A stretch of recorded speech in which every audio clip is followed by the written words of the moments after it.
Hey, shalom, shalom, shalom, everyone. My name is Zachariah Yahouda, and I'm coming back with another lesson prophesying the downfall of Babylon, aka America, home where all the gross abominations occurred.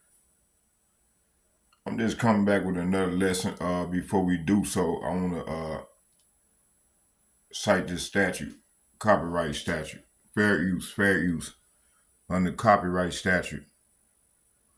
Fair use is a legal doctrine that uh, allows a limit or use of copyright materials without permission for a specific purpose, such as criticism, comment, news reporting, teaching, scholarship, or research, as defined. So, fair use,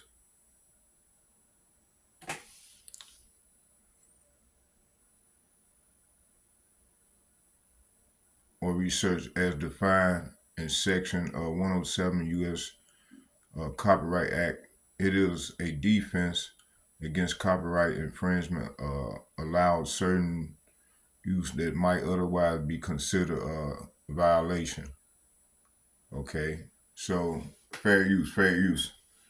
So we're gonna watch some of this video, and I'm gonna how I get down. I'm gonna uh go into some scriptures. I might intercede. Look, I'm trying to get better at doing that. But in the meantime, let's just watch the video.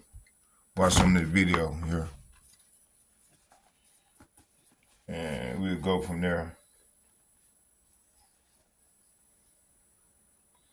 I messed around all the videos that I did this week. I messed around and deleted. I had a couple of them that I needed to process. Uh, mm.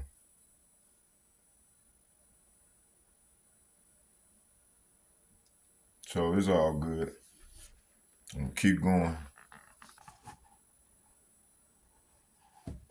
Created all sorts of utterly false reasons to embargo them and hurt them and harm them, particularly on Libya. Right.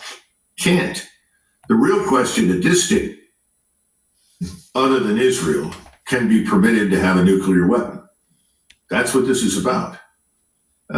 Israel has over 300 weapons, immense destructive power that can be launched from air, missile, or sea. And no one in the region has any nuclear weapons.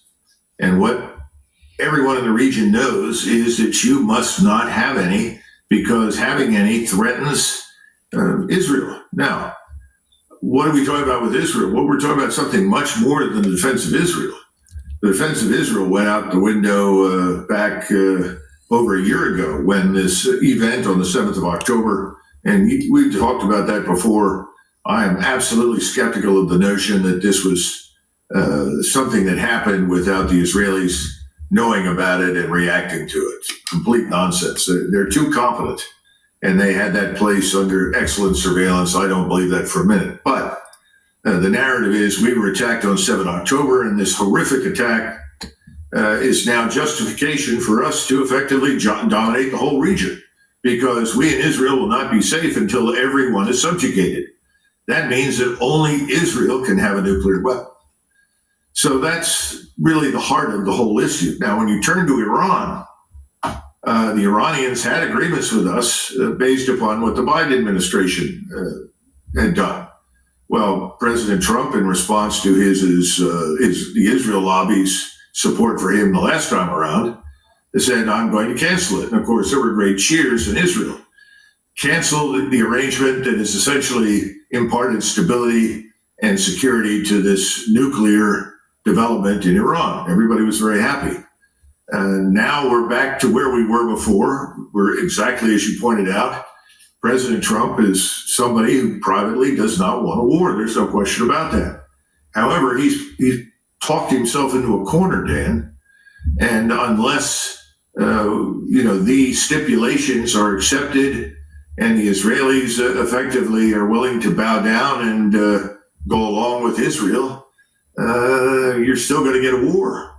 And I think, unfortunately, the betting is still heavily on Mr. Netanyahu's side. He's still in charge. He has to approve. And if he doesn't approve this arrangement that we come back with, that Mr. Witkoff is putting together on behalf of President Trump and ultimately Israel, then I think you get a war. Because in the final analysis, is everyone in the region prepared to live under Israeli hegemony? Because that's the message. And do you think they? Okay, so Israel trying to establish dominance. The fake Jews trying to establish dominance. Don't either one supposed to be over there, in the land. But that's how it's, at the end of the day, it's the Lord's